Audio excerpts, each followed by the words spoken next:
Bonjour à tous, merci beaucoup d'être là aujourd'hui. Je suis très heureux de vous recevoir à ce deuxième petit déjeuner d'Alan autour d'un sujet qui nous tient très à cœur, du bien-être mental. Je suis Jean-Charles Sémillan, je suis le cofondateur et CEO d'Alan. Nous sommes très fiers de vous accueillir et de vous présenter en détail l'étude qu'on a fait avec Harris Interactive sur le bien-être des salariés. Ça fait maintenant un peu plus de 6 ans qu'on a créé Alan. On a échangé avec des milliers de DRH, de CEO sur l'entreprise, le bien-être des salariés en entreprise, comment mieux vivre leur santé. Et c'est un sujet qui nous passionne et qui nous prend au trip. On est très content d'aller de plus en plus profondément dans ces discussions. Et dans ces 6 années, on a vu progressivement un sujet monter de plus en plus et faire écho, qui est celui du bien-être mental des salariés, qui était très tabou et qui devient aujourd'hui un sujet de société. On s'est donc forgé la conviction qu'il y avait une réaction de fond, et vraiment une action de fond à mener pour réconcilier les salariés avec l'entreprise, pour les accompagner dans leur transformation, à la fois les salariés dans leur manière de gérer la relation, mais les entreprises aussi, pour parler de ces sujets-là. Et finalement, essayer de résoudre certaines des grandes questions qui touchent notre société. Comment faire du travail un facteur épanouissant de la vie et pas une contrainte? Comment prendre soin des salariés finalement quand on est une entreprise? Et comment mélanger les deux pour amener la performance et l'excellence?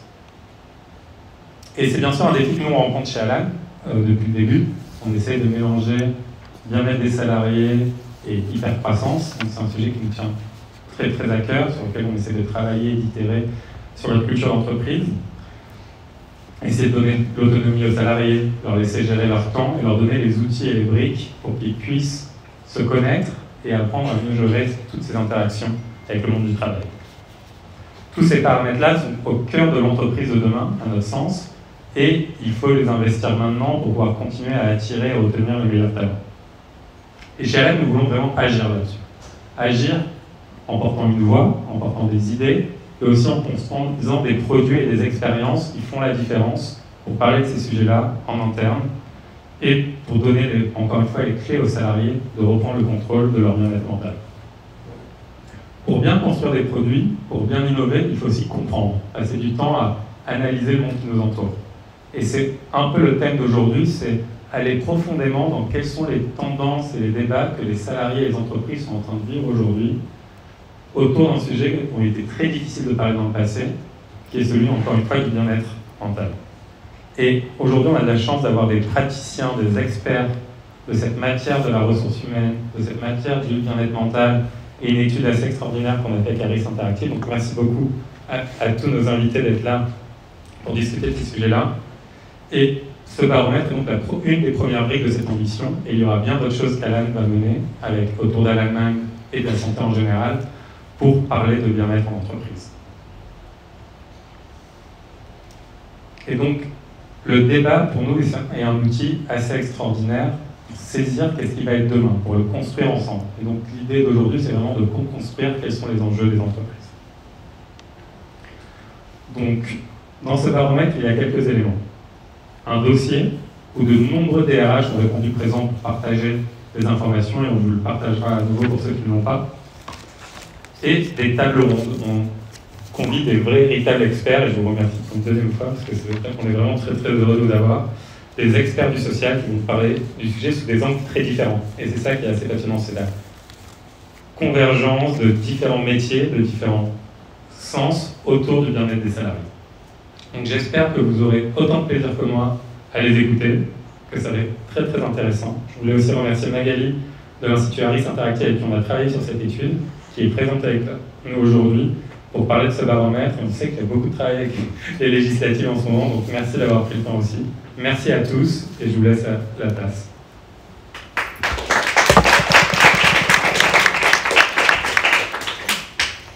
Bonjour à toutes et à tous, et merci de cette introduction. Alors, pour peut-être déjà présenter l'observatoire qui est mis en place par Alan, et je pense qu'il y a 2 mots-clés qui sont importants à retenir de ce qui vient d'être dit. C'est que c'est un sujet qui n'est pas nouveau, mais qui n'est pas réglé. Et pour ce faire, Alan a eu pour ambition non pas de faire une étude pour dresser un constat de ce qui anime aujourd'hui les salariés, mais bien plus de déployer un observatoire qui va s'inscrire dans le temps et dont c'est la première édition donc aujourd'hui, qui constitue un point de départ, un point de constat, mais avec une ambition tous les 6 mois de refaire une étude de manière à pouvoir suivre les dynamiques, les évolutions et les attentes des salariés de manière à pouvoir agir au plus près des enjeux. Donc, première singularité de cette étude, la volonté de l'inscrire dans le temps. La deuxième singularité, c'est qu'il y a une vraie volonté, et je crois qu'aujourd'hui on le représente bien, on l'incarne bien, tant nos profils sont divers autour de cette table, c'est la volonté de proposer une vision 360 du sujet, qui ne soit pas circonscrit à relater ce qui se fait dans les entreprises, qui ne soit pas circonscrite à faire remonter uniquement ce que pensent les salariés, mais bien plus d'avoir une approche globale. Alors vous allez me dire, oui, mais chaque entreprise a ses spécificités et chaque salarié peut vivre les choses de manière différente. Évidemment, on ne vit pas son emploi de la même manière lorsqu'on travaille dans le BTP que lorsqu'on travaille dans la restauration. L'ambition d'Alan, à travers cet observatoire, c'est aussi de s'être appuyé sur des échantillons extrêmement robustes. On a interrogé plus de 4000 Français, dont en leur sein plus de 2000 salariés, de manière à pouvoir constituer, au-delà des résultats de l'ensemble des Français, de l'ensemble des salariés, des sortes de cartes d'identité qui sont construites en fait en fonction de la taille de l'entreprise, du secteur dans lequel la personne aussi est employée, pour que chaque DRH, chaque entreprise, en allant au-delà de l'ensemble des résultats, puisse aussi sentir, cerner les tendances qui vont concerner plus particulièrement son secteur d'activité ou la taille de son entreprise. Donc c'est une enquête qui a été menée il y a quelques mois, donc auprès d'un échantillon de plus de 4000 personnes, qui a été construit donc, selon la méthode des quotas, donc un échantillon représentatif sur l'ensemble du territoire français. Je continue ? Alors, on va évidemment parler des grands enseignements de cette étude, et je crois que le premier à souligner, c'est que les résultats démontrent que l'enjeu du bien-être mental n'est pas circonscrit aujourd'hui à l'entreprise. C'est un enjeu qui le dépasse très largement, c'est un véritable enjeu de société, donc qui ne trouve pas sa source dans l'entreprise, mais qui aujourd'hui donne le sentiment aux Français que c'est un phénomène auquel on est de plus en plus attentif. Ils sont extrêmement nombreux dans l'étude, Français, salariés ou non, à constater que c'est un enjeu qui concerne de plus en plus de monde et qui comporte certaines lacunes, au premier rang desquelles un déficit d'information, mais aussi la difficulté à faire face à ce type de difficultés lorsqu'on les rencontre, et ils sont très nombreux à estimer aujourd'hui ressentir, au moins de manière occasionnelle, une forme de mal-être, et d'ailleurs que ce soit dans leur vie en général ou dans leur vie au travail. On voit bien que c'est finalement un enjeu qui concerne beaucoup de monde et qui vient s'inscrire jusque dans l'entreprise. Donc je pense qu'à ce titre-là, c'est important aussi de considérer le contexte dans lequel on vit pour comprendre comment cet enjeu est venu trouver son prolongement jusque dans l'entreprise. Je crois qu'on peut s'attarder 2 minutes sur le contexte économique, social et sanitaire dans lequel on évolue depuis quelques années, qui ne marque pas l'avènement d'un phénomène de société qui serait nouveau, mais qui est venu l'accentuer, qui a contribué à exacerber un certain climat anxiogène et qui est venu répercuter les Français dans leur capacité à avoir confiance en eux, à avoir confiance dans les acteurs, pouvoirs publics, médias, entreprises bien évidemment, mais aussi qui vient très fortement impacter leur capacité à se projeter dans la vie de tous les jours, qu'elle soit personnelle ou professionnelle. On réalise chaque année, fin décembre, une enquête pour RTL qui vise à dresser le bilan que font les Français de l'année écoulée et de leur demander avec quel optimisme ils se projettent dans l'année suivante. Pour la première fois depuis 2009, on a à peine un tiers des Français qui, fin décembre, nous disent « j'ai le sentiment que mon année a été positive » et ils sont aussi peu nombreux à estimer pouvoir faire preuve d'optimisme pour l'année suivante. Donc on est quand même dans un contexte de fragilité qui est très largement avéré. Il y a aussi dans cette étude un constat partagé que lorsqu'on fait face à ces difficultés, on ne sait pas vraiment à qui s'adresser. Parfois, on a du mal à franchir le pas. On a presque un Français sur deux qui estime ressentir du mal-être. Pour autant, tous ne consultent pas. Et bien pire encore, tous n'osent pas en parler.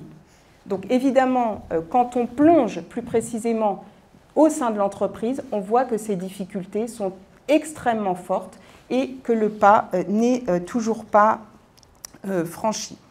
Donc voilà un petit peu pour le contexte général. Je pense qu'il faut avoir à l'esprit et se dire que ce problème ne doit pas être traité à la stricte limite des périmètres de l'entreprise, mais de manière bien plus générale, s'inscrire comme un phénomène de société.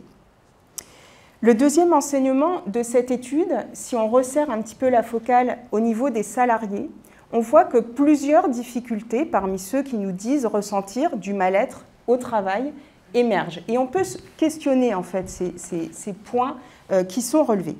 Premièrement, la fatigue physique, mais aussi la fatigue morale. Et on a des experts ici qui vous diront que finalement, quand on regarde un petit peu dans le rétroviseur, ça paraît quand même paradoxal parce qu'aujourd'hui, on passe moins de temps à travailler que ce qu'on pouvait le faire par le passé.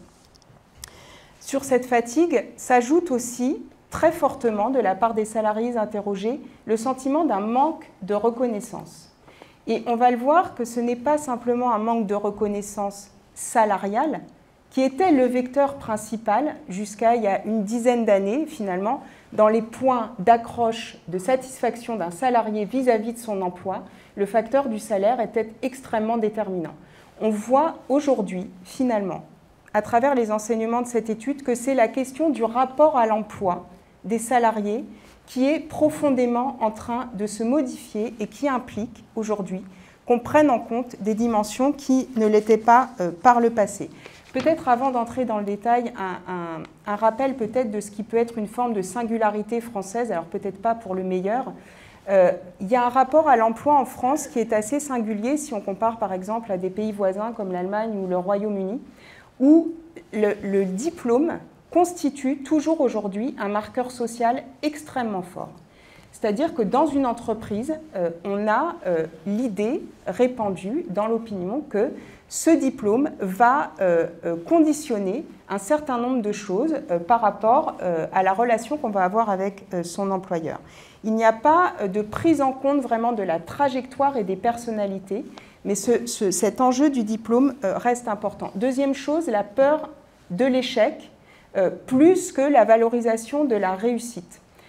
On a en France des gens qui ont extrêmement peur de l'échec, la peur de perdre son travail, et on voit également toutes les difficultés qui s'inscrivent autour des capacités à rebondir, à changer de métier, à se reconvertir, même à avoir des trajectoires de mobilité professionnelle. Quand on travaille sur les enjeux de la formation continue aujourd'hui, on voit les nombreux freins qui demeurent, que ce soit en termes d'information, de capacité à se lancer, de réassurance quant au fait de pouvoir être bien accompagné. Donc tout ça crée un rapport à l'emploi qui est quand même, du point de vue de la France, relativement spécifique. Sur la fatigue, ils sont très nombreux à évoquer justement à l'origine de ce mal-être au travail, la fatigue. Je crois qu'aujourd'hui, lorsqu'on interroge notamment les jeunes qui entrent sur le marché du travail ou les jeunes salariés, on s'aperçoit qu'il y a tout un ensemble de facteurs qui vont contribuer au fait qu'on va être satisfait ou pas de l'emploi qu'on exerce. La première chose, bien au-delà du salaire, aujourd'hui, c'est la recherche de sens. On voit tous les problèmes d'attractivité que rencontrent certains secteurs parce que les jeunes qui entrent sur le marché du travail veulent une forme d'éthique par rapport à la profession qu'ils vont exercer, s'intéressent aussi au sens que l'entreprise va vouloir donner à son activité et à sa trajectoire. Et c'est quelque chose aujourd'hui qui va venir profondément impacter la vision que le salarié va porter sur son employeur. nous avons aussi les enjeux d'équilibre vie professionnelle, vie privée, qui s'invitent bien plus qu'avant aussi dans la satisfaction qu'on va pouvoir, ou le bien-être qu'on va pouvoir ressentir à l'égard de son travail. On a vu avec l'avènement du télétravail, notamment dans le cadre de la crise sanitaire, que c'est une des questions qui a été fortement soulevée et pour lesquelles individus et entreprises sont en train d'essayer de trouver un rythme de croisière, mais en tout cas, je pense qu'il ne faut pas l'ignorer. Et puis, on le verra, il y a aussi d'autres enjeux de société qui s'invitent aujourd'hui jusque l'entreprise parce que, au-delà d'être un salarié, on est aussi un citoyen, on est aussi un consommateur. Et je ne peux pas m'empêcher de penser, lorsqu'on pense au bien-être en entreprise, qui aujourd'hui s'impose comme une exigence, une attente très forte, de repenser aussi à ce qu'a pu constituer l'enjeu du handicap, l'enjeu de la RSE, l'enjeu de l'égalité homme-femme, qui sont autant d'enjeux qui concernent l'ensemble de la société, qui animent aujourd'hui, et pas seulement les jeunes générations, mais qui en tout cas nourrissent des exigences qui se prolongent jusqu'à l'égard de son employeur. C'est-à-dire qu'aujourd'hui, on considère que oui, une personne en situation de handicap peut trouver sa place au sein de l'entreprise. On considère aussi que, de la même manière que dans la société, au sein d'une entreprise, les hommes et les femmes doivent avoir les mêmes droits, la même reconnaissance, le même salaire. Mais on en reparlera sans doute après. Un troisième point, et qui est le dernier enseignement majeur de cette enquête, je pense que dans cet enjeu, on a questionné la question de la responsabilité, puisque les salariés ont des attentes très fortes dans cette enquête à l'égard de l'entreprise. Mais je pense que l'entreprise n'est évidemment pas le seul responsable, et en tout cas pas le seul acteur qui pourra permettre de trouver des solutions collectives, parce qu'il s'agit bien d'agir à un niveau collectif, bien plus que de trouver des solutions qui vont s'appliquer au cas par cas de manière individuelle. J'ai perdu mes feuilles, pardon. Juste pour peut-être démarrer les discussions, quand même de rappeler que les ententes donc, à l'égard des entreprises sont extrêmement fortes.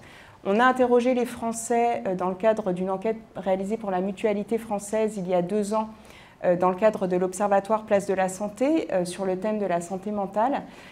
Et seulement 37% des Français estimaient aujourd'hui que c'est un enjeu qui est bien pris en compte par les pouvoirs publics. Donc l'entreprise, certes, doit y participer, mais on voit que le sujet s'inscrit de manière bien plus large. Merci Magali pour cette perspective et ces rétrospectives. Je pense qu'il y a beaucoup de pistes qui ont été tracées et je vous propose qu'on les discute maintenant avec nos 4 invités que je vais présenter sans plus tarder. Déjà, merci beaucoup à nouveau d'avoir accepté notre invitation pour discuter ensemble à la fois de ces résultats, des déterminants du bien-être des salariés au travail et puis des leviers qui sont à la disposition de l'entreprise, des individus, éventuellement des pouvoirs publics. Parce que je pense que c'est tout ça qu'il faut discuter. Alors Lydia Martin, bonjour. Vous êtes psychologue du travail. Vous avez récemment rejoint Alan après une longue expérience justement dans l'accompagnement des professionnels, des entreprises. Et c'est justement ces transformations des entreprises dont vous avez été aux premières loges que vous partagerez un peu aujourd'hui. Nathalie Guébert, vous êtes directrice des ressources humaines et de la RSE du groupe Edenred France, qui compte plus de 1200 salariés en France. Et avec vous, on abordera notamment la question justement des leviers qui sont à disposition des entreprises, des directions des ressources humaines, du leadership des entreprises de manière générale, justement pour agir sur le bien-être de leurs salariés. Nous avons rejoint également Antoine Fouché. Vous êtes président du cabinet de conseil Quintet, que vous avez fondé, qui accompagne les entreprises dans leur stratégie sociale et leur politique RH. Vous avez précédemment occupé un certain nombre de fonctions au niveau national. Vous avez notamment été directeur de cabinet de la ministre du Travail entre 2017 et 2020, si je ne m'abuse, et donc élaborer un certain nombre des réformes sur le marché du travail. Je pense qu'il y a un sujet qui est intéressant aussi, c'est comment le cadre institutionnel peut influer sur j'allais dire le climat social de manière générale, l'ambiance sur le marché du travail et sur le bien-être des salariés. C'est des vastes questions, je crois. Je me tourne d'abord vers vous, Claudia Sianic. Vous êtes économiste à l'École d'économie de Paris, où vous avez fondé notamment l'Observatoire du bien-être. Vous avez écrit un certain nombre d'articles scientifiques sur la question et rédigé un ouvrage publié en 2020 intitulé « bien-être au travail, ce qui compte, donc on est un peu dans le thème. Et donc ma première question, elle est pour vous. Déjà, c'est est-ce que les résultats de cette étude qu'on a lancée vous étonnent? Est-ce que c'est des choses qu'on retrouve ailleurs? Merci. Ok. J'en ai un là normalement, mais non en fait. D'accord. Ok. Alors les résultats ne sont pas très étonnants. Par exemple, Santé publique France a fait passer une enquête quasiment tous les 2 mois depuis le début de la crise sanitaire qui s'appelle Covid-Prév, dans laquelle on voyait la montée la détérioration de la santé mentale dans les indices d'anxiété, dépression, troubles du sommeil, et notamment chez les jeunes. 35% des jeunes qui souffraient, qui avaient des troubles avérés. En fait, il y a des scores et quand on dépasse un seuil, on y est. Donc effectivement, cette dégradation, et ça va au-delà de l'entreprise. Et nous, on voit aussi dans l'Observatoire du bien-être, donc c'est une enquête trimestrielle. Je suis ravie d'apprendre qu'il y aura, qu'il y aura un suivi et qu'il y a d'autres séries qui seront produites, parce que nous, c'est en population générale. Donc là, si c'est sur le bien-être au travail, c'est formidable. Nous, on a aussi des questions sur la satisfaction dans la vie et la projection et l'optimisme, etc. Et là, c'est vrai que depuis le mois de mars, là, on voit vraiment une dégradation du bien-être, de la satisfaction dans la vie et des projections futures des Français. Alors que ça n'a pas toujours été le cas. Enfin, depuis le début de la pandémie, il y a eu vraiment des hauts et des bas au gré des confinements, déconfinements. Bon, ça, c'est sur le contexte général. Après, sur le bien-être ou le mal-être en entreprise, effectivement, donc, on connaît les sources les principaux leviers du bien-être au travail, peut-être qu'on en parlera. Mais un de ceux-là, c'est ce que vous avez évoqué, le sens, la question du sens qui est de plus en plus importante, qui a quasiment pris le dessus sur les autres leviers. C'est-à-dire, est-ce que ce que je fais a du sens pour moi au sens où je développe mes capacités, je ne suis pas en train de perdre mon temps? Est-ce que ce que je fais pour l'entreprise, c'est bien vu? C'est-à-dire que par rapport aux missions que j'ai, effectivement, j'ai l'impression de remplir mon contrat. Puis après, est-ce que ce que fait l'entreprise sur la société et sur le monde est quelque chose auquel j'adhère et est-ce que les valeurs sont congruentes? Donc ça, cette question du sens est très importante et c'est un des leviers principaux du bien-être au travail. Je trouve qu'en fait, il y a une sorte de conjonction, enfin, j'ai l'impression que, je me pose la question, est-ce qu'il n'y a pas une articulation en fait entre ces leviers du bien-être au travail qui sont proprement issus de l'entreprise, c'est-à-dire, on va en reparler, autonomie, perspective de progression, climat, relations sociales et puis sens, d'une part, et puis ce qui se passe dans le monde, à savoir l'horizon temporel.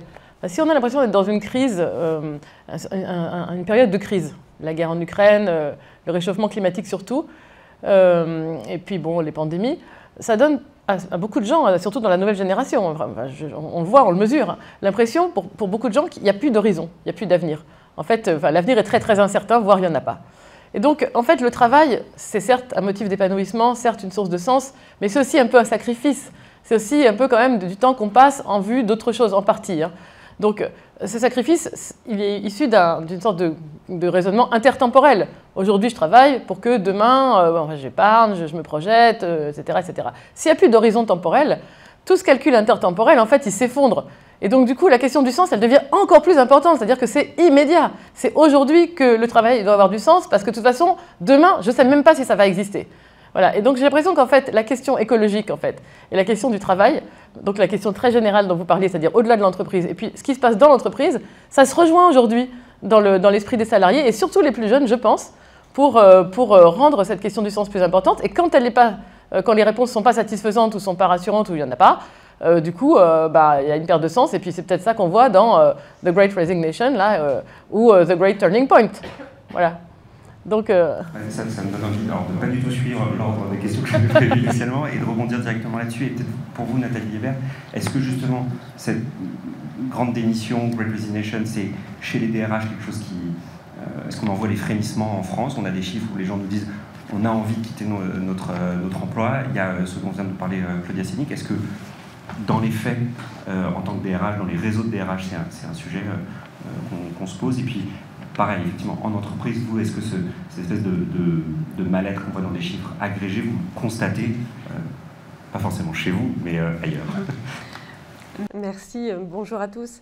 En effet, c'est un sujet de préoccupation, c'est un sujet de discussion. Je pense que je vois un peu tout le monde qui hoche de la tête et dans la communauté RH, on évoque ces sujets. La grande démission, on l'observe outre-Atlantique. On voit un peu ce phénomène un peu de vague. Je pense qu'il sera davantage limité en Europe, en France, précisément pour des raisons historiques, culturelles, réglementaires. le monde du travail est très différent en France. Mais pour autant, bien sûr qu'il faut le comprendre, ce phénomène.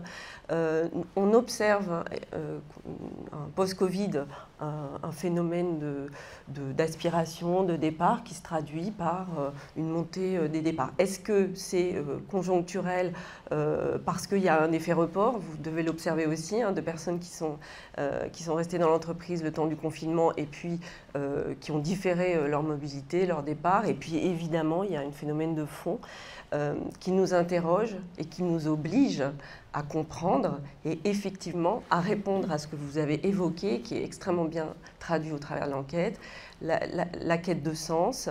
Et nous avons une responsabilité, bien évidemment, en tant qu'entreprise, en tant qu'employeur, de travailler sur ces problématiques. Et c'est ce que nous faisons en effet chez Edenred. D'accord. Lydia, dans ce que vient de dire Claire, je pense qu'il y a vraiment un ressort vraiment psychologique, quoi, au niveau individuel et qui se traduit derrière un niveau collectif. Vous, c'est des choses que vous voyez aussi dans l'ensemble des interventions auprès des individus, auprès des entreprises que vous faites? Il y a dans ce qui est dit cette quête de sens, effectivement, et le sens du travail, c'est-à-dire pourquoi on travaille, pourquoi on se lève. Donc si on perd ça, effectivement, on a beaucoup plus de mal à s'y investir.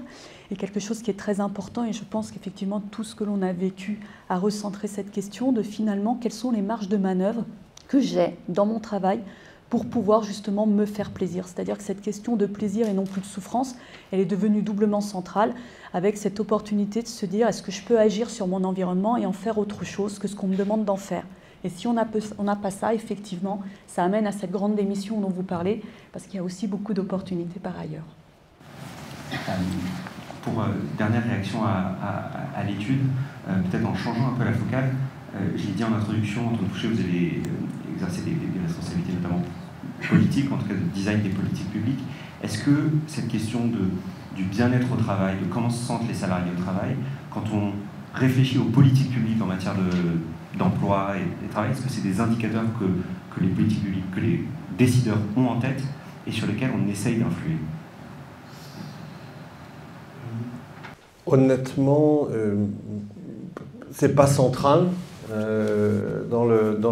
Enfin, ça dépend de la politique publique qu'on design, mais si je vous disais que c'est l'obsession des concepteurs et des designers de politique publique, vraiment je vous mentirais tellement que de toute façon je ne serais pas crédible. Mais je dirais, enfin, pour affiner ce que je dis, il y a un avant et un après Covid, je pense quand même, sur ce sujet-là. C'est-à-dire qu'avant Covid, la décennie 2010, c'est quand même un peu, dans les politiques publiques, la décennie où on se dit, post-vague de suicides chez France Télécom 2008-2009, bon, il faut faire attention, il y a quelque chose de sérieux, c'est pas simplement une gestion de risque judiciaire comme ça l'était dans la décennie 2000 avec, depuis 2002, le harcèlement moral au travail qui entre dans la loi. Les années 2000, c'est attention, c'est un risque judiciaire et c'est plus la gestion du risque judiciaire individuel. La décennie 2010, le bien-être, il est aussi vu comme un risque, me semble-t-il, hein, du côté des politiques publiques, peut-être aussi un peu du côté des entreprises, mais on essaye de le prendre quand même un peu positivement et on développe, la décennie 2010, c'est la grande décennie des accords qualité de vie au travail. Donc on en fait au niveau interprofessionnel, les partenaires sociaux en font un en 2012, signé à l'unanimité, les 5 orgas syndicales, les 3 orgas patronales. Et puis il y en a beaucoup dans les entreprises, et donc on se dit, encore une fois vague de suite, on se dit, il faut prendre le sujet au sérieux, mais c'est un peu une case à cocher. Et donc on fait des accords QVT pour dire, voilà, nous dans la boîte on fait attention, et donc on fait des accords QVT. Mais en fait, on ne change pas tellement la manière de se préoccuper du sujet. Ça reste un peu un supplément d'âme derrière une organisation du travail qui ne bouge pas tellement. Et puis le Covid vient vraiment bouleverser ça. On s'est dit maintenant c'est un autre enjeu, c'est-à-dire si on ne se préoccupe pas de ça, et dans les boîtes, et dans le design des politiques publiques, en fait on passe à côté, pas d'un supplément d'âme, mais de quelque chose d'essentiel. Dans les boîtes, si on ne s'occupe pas de ça, on va passer à côté de recrutements essentiels qui vont faire la différence pour l'entreprise. Et dans les politiques publiques, on risque d'avoir un retournement de l'opinion ou des oppositions hyper violentes qui fait qu'on est obligé de le prendre en compte et beaucoup plus qu'avant. Alors la manière dont on le prend en compte, après j'arrête, mais c'est hyper difficile de le prendre en compte du point de vue des politiques publiques parce que le bien-être au travail, c'est quand même quelque chose qui se vit, c'est la rencontre de l'individuel et du collectif, mais au niveau des entreprises. Un pouvoir public qui va dire « je vais installer le bien-être au travail partout en France », il est potentiellement totalitaire. Il faut faire vraiment très très attention à une offre politique qui dirait ça. Et d'ailleurs, à ma connaissance, il n'y en a pas. Mais voilà, parce que ça se joue vraiment au niveau local. Et donc, mais qu'est-ce que peuvent faire les politiques publiques là-dessus? On y reviendra sans doute, mais c'est créer des instruments de liberté individuelle pour que chacun puisse plus librement choisir l'entreprise dans laquelle il a envie de bosser. Et ça, après, c'est très concret. Hein. C'est quoi? C'est quand je veux changer d'entreprise, le chômage pour pouvoir continuer à vivre et la formation pour pouvoir trouver le métier que j'ai envie de faire. Et donc, c'est, pardon de faire un tout petit peu de promotion du truc, mais c'est le chômage après la démission et la création du compte personnel de formation. Okay. Merci beaucoup. Je pense que là, on a entendu pas mal de choses sur le constat, sur déjà aussi des premières pistes, la quête de sens comme vraie motivation dans le bien-être au travail. Et ce qui nous pose la question des vrais déterminants de ce bien-être au travail, à la fois les déterminants individuels et les déterminants collectifs. Claudia, c'est des sujets sur lesquels vous travaillez abondamment. Qu'est-ce qui, justement, pour reprendre le titre de votre ouvrage, qu'est-ce qui compte vraiment en termes de bien-être au travail? Je l'ai mentionné un peu tout à l'heure. Il y a des tonnes d'enquêtes qui permettent... Il y a des classifications, il y en a plein. Bon, moi, je me suis fait une classification personnelle. Je pense qu'il y a 4-5 drivers, fondements. Donc, le premier, c'est l'autonomie, c'est-à-dire est-ce que je peux m'organiser, est-ce que j'ai une sorte de contrôle sur ce que je fais, une attitude décisionnelle, sachant qu'à contrario, le pire, c'est le double bind, c'est-à-dire j'ai des objectifs ambitieux, je n'ai pas les moyens de les réaliser, donc je suis en échec. Voilà. On comprend bien ce que c'est que l'autonomie, donc on sait que les gens sont plus heureux, souvent dans des unités plus petites, avec une chaîne hiérarchique moins longue, quand ils sont plus proches de la personne qui décide, in fine. La deuxième chose, c'est les perspectives de progression, parce qu'en fait, on ne vit pas uniquement dans l'instant, mais on se tout le temps avec la trajectoire que l'on s'imagine et qu'on anticipe. Donc, est-ce qu'on a des perspectives de progression dans l'entreprise, à la fois, pas seulement en termes de salaire, mais aussi en termes de responsabilité, champ d'action.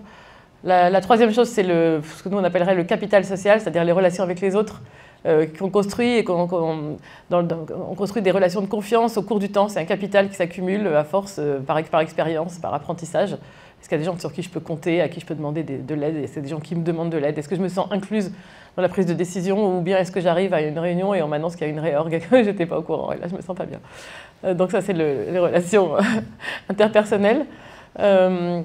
Et puis, alors on peut peut-être ajouter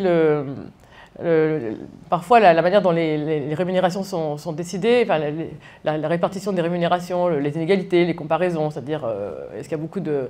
est-ce qu'on rémunère les gens en fonction de leur performance individuelle ou de groupe?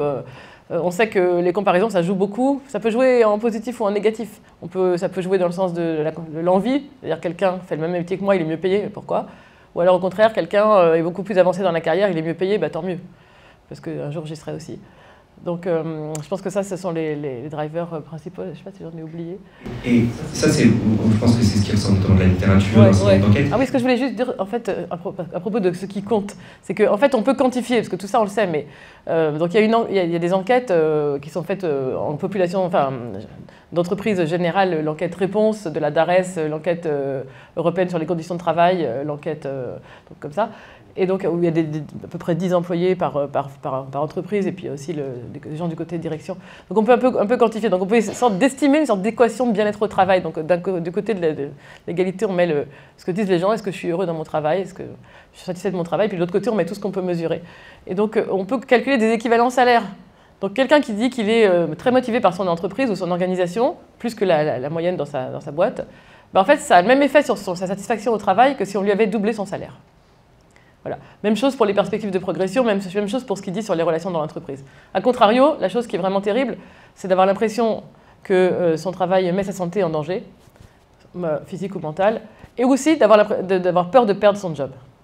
Voilà, ça c'est l'équivalent d'avoir au contraire réduit son salaire de 60%. Donc on voit quand même que c'est des ordres de grandeur qui sont très importants. On a parlé là de ressenti sur la santé physique, mentale. Lydia, vous êtes psychologue, quel est votre regard de clinicienne un peu sur ces questions? Comment est-ce qu'on accompagne des individus, des organisations pour aller mieux? Il y a un chiffre dans le baromètre qui m'a beaucoup marqué, c'est que 7% uniquement des salariés osent parler de leurs difficultés. Et je pense que là où il y a justement une responsabilité de l'organisation, c'est de redonner aux salariés la parole. Lorsqu'on le fait, que ce soit en formation ou en atelier, on se rend compte qu'il y a un réel besoin d'évacuer autour justement des situations compliquées et qu'ils trouvent eux-mêmes les ressources individuelles et collectives pour y faire face. Et c'est là où justement c'est le meilleur levier que l'on puisse trouver. Il y a encore eu hier l'exemple d'une personne qui ne voyait pas trop comment sortir d'une situation et deux de ses collègues ont proposé des choses, donc ils allaient en rediscuter justement. Donc ça revient aux marges de manœuvre dont je parlais tout à l'heure. Et du coup, ils questionnent aussi, très bien, on met tout ça en place, mais derrière, que fait l'organisation? Donc ça rejoint exactement ce que vous disiez, c'est qu'ils ne sont pas dupes, ils sont prêts à faire leur part, mais derrière, comment on peut repenser l'organisation du travail? On a vécu beaucoup de mutations du travail en termes d'intensification, de précarité, comme c'est mentionné, la digitalisation, et c'est derrière comment repenser cette organisation du travail pour que ce ne soit pas uniquement aux personnes qui, justement, managers ou salariés, qui récupèrent un petit peu l'impact de ces conditions-là. Donc ils attendent réellement à ce que l'organisation du travail, et ça va avec la loi QVCT qui vient de sortir, donc il y a une réelle volonté, l'entreprise pense qu'elle fait ce qu'elle a à faire en faisant des formations et des ateliers, mais ce n'est pas suffisant, il faut aller au-delà. Alors justement, est-ce qu'on peut aller au-delà?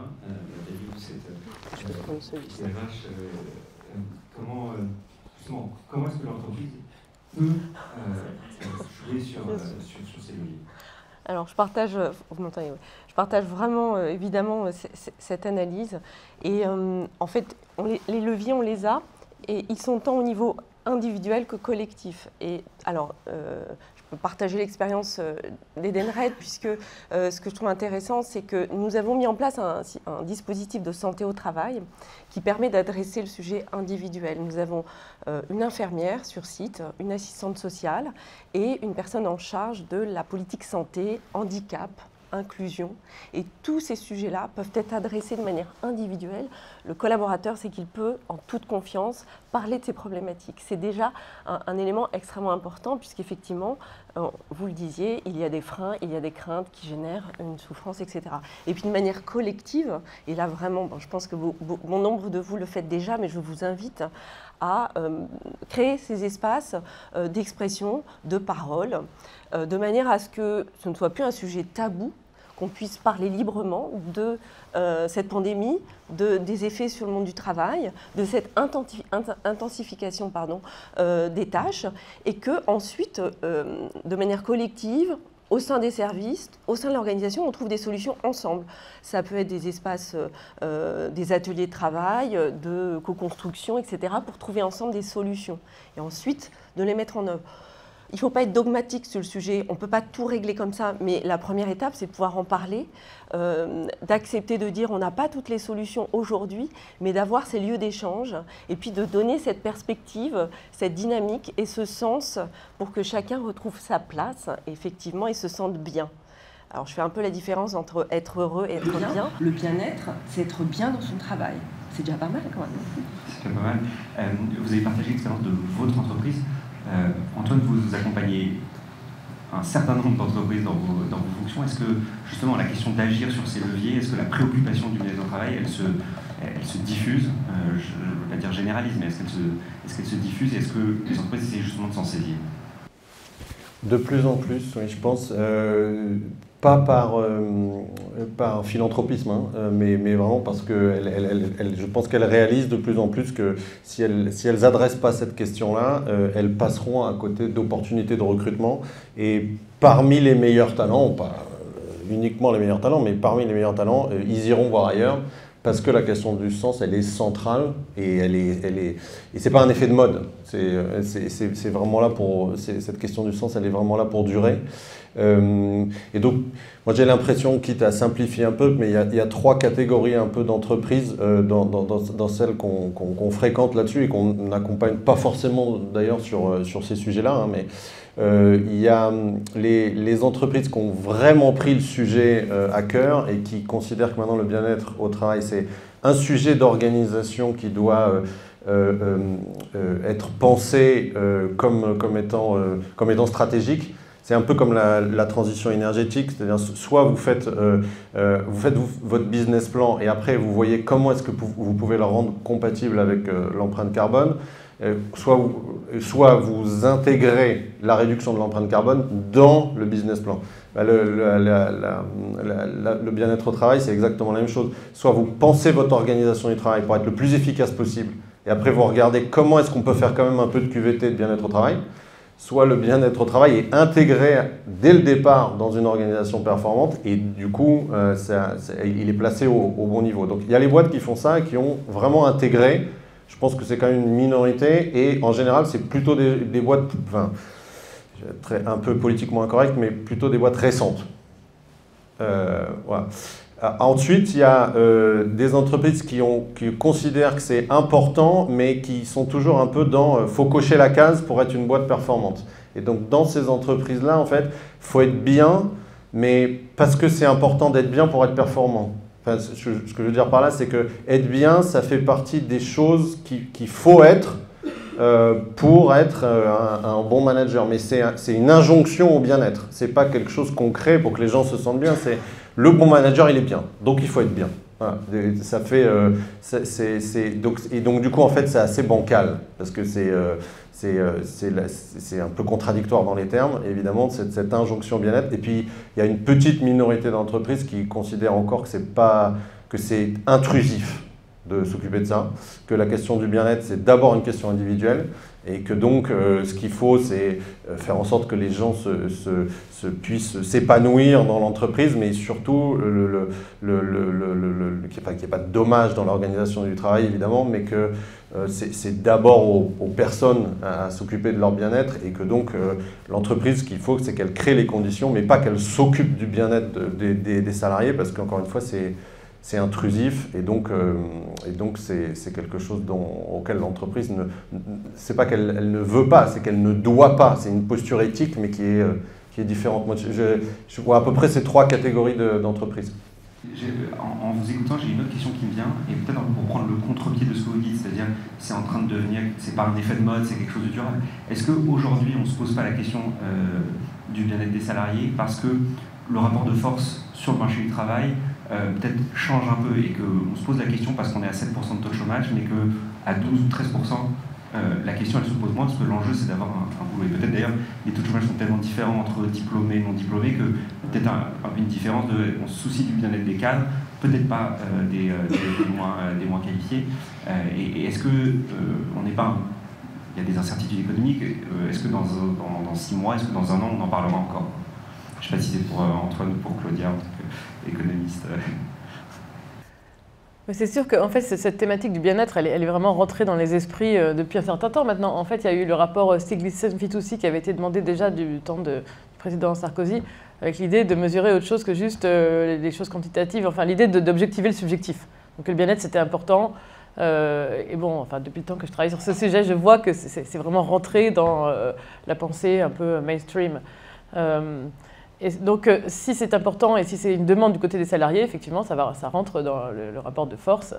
Et quand ce rapport se modifie, ça devient plus important. Et effectivement, on sait que le bien-être au travail a un impact sur l'attraction des salariés. Enfin, c'est un motif, et sur la rétention, évidemment. Et puis aussi sur la productivité. Peut-être que c'est une grosse question. Dans le dernier rapport sur le bien-être dans le monde, World Happiness Report, il y a un chapitre sur le lien entre bien-être et productivité.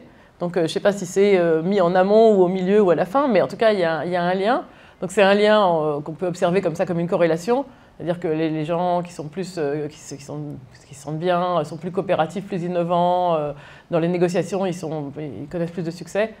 Il y a des expériences, en fait, qui consistent à mettre les gens de bonne humeur, enfin, vous savez, des expériences contrôlées. On met des gens de bonne humeur et puis après, on leur fait faire des choses assez embêtantes, comme des additions. Et les gens qui ont vu un film qui les a fait rire et qu'ils étaient de bonne humeur, ils en font plus qu'un autre groupe qui a vu quelque chose de complètement neutre. Et donc on a même fait des expériences où comme ça on modifiait l'humeur des gens comme ça de manière exogène. Et puis après on les faisait jouer à des jeux vous savez, des jeux de coopération, vous savez, les dilemmes du prisonnier, des jeux où il faut se faire confiance pour que ça marche pour tout le monde. Et si on ne se fait pas confiance, finalement on est tous moins bien. Les gens qui avaient été mis de bonne humeur se comportaient de manière beaucoup plus coopérative dans ces jeux de dilemme du prisonnier, des jeux de bien public, etc. Donc on commence à avoir des idées, enfin, des preuves du lien de causalité, c'est-à-dire que la causalité, elle va vraiment de bien-être vers productivité et pas uniquement dans l'autre sens. Donc c'est un enjeu pour tout le monde finalement. Je crois qu'il y avait Antoine et Nathalie qui voulaient réagir à ça. Mais, moi je pense que c'est...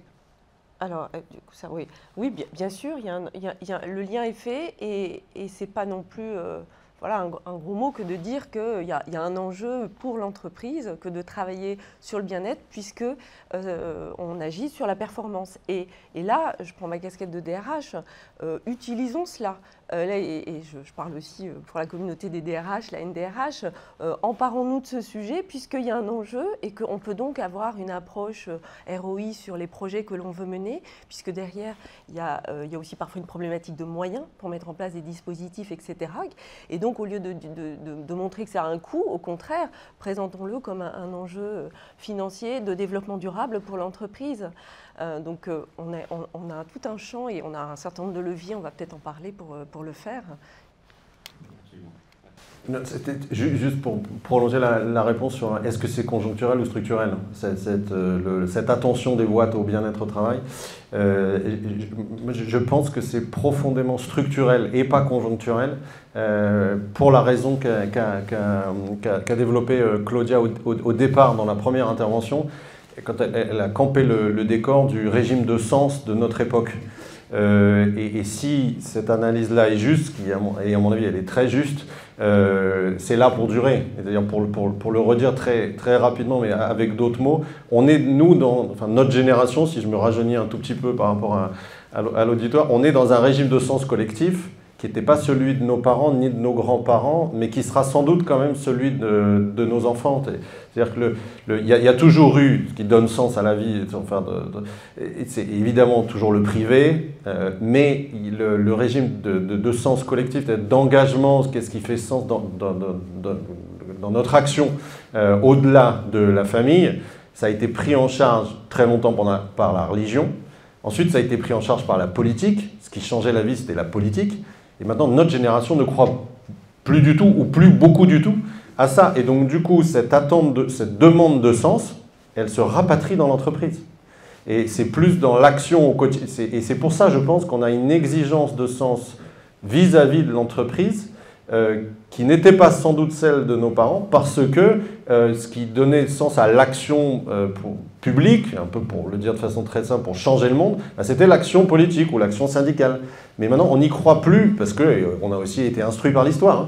Et donc, ça se rapatrie dans l'entreprise. Et si cette analyse-là est juste, c'est parti pour durer. Parce que sauf à réenchanter le monde par la religion ou la politique, ça va rester sur l'entreprise et les assos.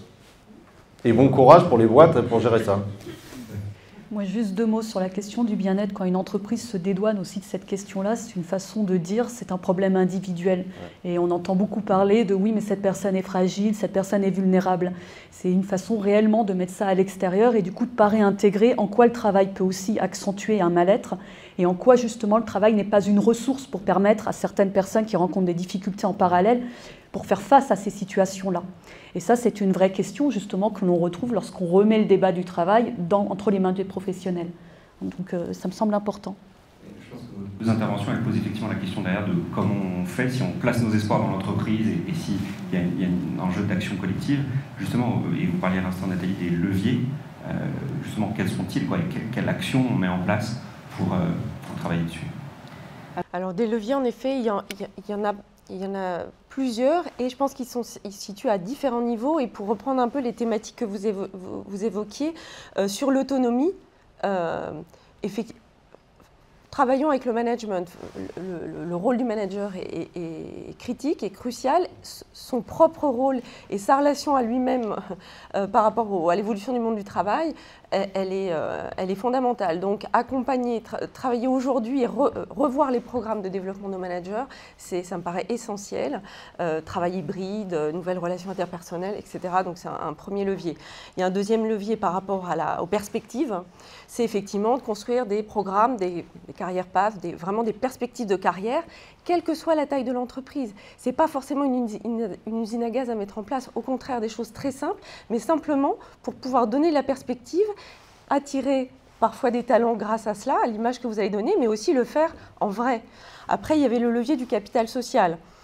Travailler sur l'inclusion, les relations interpersonnelles, donc créer ces moments d'échange, des moments de discussion sur tout un tas de sujets. Alors nous, on accentue beaucoup chez Edenred sur la dimension RSE, parce qu'on a une démarche qui date de longue date, et on appelle nos jeunes à travailler là-dedans. On travaille avec des associations extérieures qui viennent, et des incubateurs qui viennent discuter de ces sujets-là dans l'entreprise et qui sont porteurs de sens. Et puis, il y a le sujet de la rémunération. Là aussi, ce n'est pas un sujet tabou, n'est-ce pas, messieurs, mesdames les DRH. Au contraire, travaillons sur ces sujets-là. Et la rémunération, effectivement, ce n'est pas uniquement une augmentation de salaire. On sait que l'impact d'une augmentation de salaire, elle se situe sur quelques semaines. Donc, c'est travailler vraiment sur le package de rémunération et tout ce qui va. Alors, je suis bien placée puisque chez Edenred, c'est aussi notre métier. Il y a des leviers différents, mais travailler sur l'ensemble du package pour avoir un vrai impact sur la reconnaissance, de manière globale. Voilà. À vous entendre, ça rejoint beaucoup les leviers qui ont été évoqués à l'instant par Claudia Sinik. Dans l'ensemble des entreprises, c'est sur ces leviers-là qu'elles travaillent quand vous les accompagnez et pour vous aider à mettre en place ce genre de politique. On essaye de les orienter vers ces leviers-là, mais il y a encore beaucoup un peu de green bien-être, quoi. Dans les entreprises, il y a les trois catégories, hein, comme je disais tout à l'heure, ça dépend, mais je pense qu'il y a... Mais c'est difficile en même temps aussi, hein, faut comprendre les boîtes, c'est facile de condamner, plus difficile d'agir. Ça touche, si on veut vraiment traiter le sujet, c'est le cœur business quand même qu'on touche, hein, parce que c'est la question du sens, c'est à quoi sert la boîte, c'est-à-dire c'est quoi la contribution de la boîte au bien commun et à l'intérêt général. Et les entreprises, elles n'ont pas eu l'habitude de se poser cette question-là, ou certaines l'ont fait. Et évidemment, il y a différentes catégories, mais quand même maintenant, ça devient central. Et donc, c'est la question de la raison d'être, c'est la question de la mission de l'entreprise. Enfin, ça devient absolument central, mais c'est plus l'entreprise friedmanienne où la responsabilité sociale, c'est de créer de la richesse, parce qu'ensuite, c'est ça qui permet d'augmenter le niveau de vie de chacun. Donc ça, c'est vraiment c'est déstabilisant pour les boîtes quand même, c'est quand elles prennent le sujet sérieusement. Et puis là, ce qui a été évoqué aussi sur les carrières, je pense que c'est ces deux leviers-là qui sont les deux plus puissants, hein, c'est le collectif, le sens, et l'individu, c'est-à-dire le sens de l'individu pour qu'il puisse trouver une carrière dans l'entreprise ou à l'extérieur de l'entreprise qui corresponde à ses aspirations individuelles. Mais ça aussi, c'est hyper déstabilisant parce que ça veut dire que d'abord, on accepte que les collaborateurs, y compris les meilleurs, ils aillent à l'extérieur. Parce qu'une entreprise, elle peut ne pas offrir toutes les possibilités. Et ensuite, en interne, il faut qu'on accepte que les collaborateurs évoluent vite. Et c'est beaucoup plus confortable de gérer une entreprise où chacun reste un peu à sa place. Et c'est beaucoup plus facile pour les RH. Plutôt que de créer des choses où chaque année, il faut essayer de concilier l'individuel et le collectif avec des individus qui veulent bouger. Et donc, il faut comprendre un peu... Enfin, il faut comprendre. Quand c'est pris, c'est normal que ça prenne du temps quand c'est vraiment bien fait. Oui, alors je suis 100% d'accord. Il faut le faire avec beaucoup d'humilité. On travaille sur un temps long et j'ai oublié effectivement un levier, il y en aurait plein d'autres, mais qui est le levier du développement des compétences. C'est-à-dire que, c'est important de créer des parcours métiers pour donner de la visibilité, mais surtout, en parallèle, évidemment, d'accompagner le développement des compétences pour les collaborateurs, mais aussi, enfin, à l'instant T, mais pour leur employabilité. Ça fait le lien avec un point que vous évoquiez tout à l'heure. On a cette dimension de cette responsabilité collective en tant qu'employeur de travailler sur l'employabilité des collaborateurs.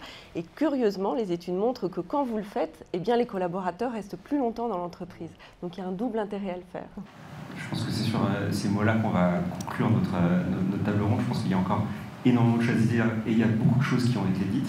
La bonne nouvelle, c'est que c'est la première édition seulement de notre baromètre, donc c'est-à-dire qu'on va se revoir dans 6 mois quand on sortira la deuxième édition. Merci beaucoup à tous d'avoir participé. Il y aura peut-être des questions, mais je pense que justement le petit déj qui suit est un peu l'occasion de continuer à échanger. On est vraiment très content d'héberger ce débat.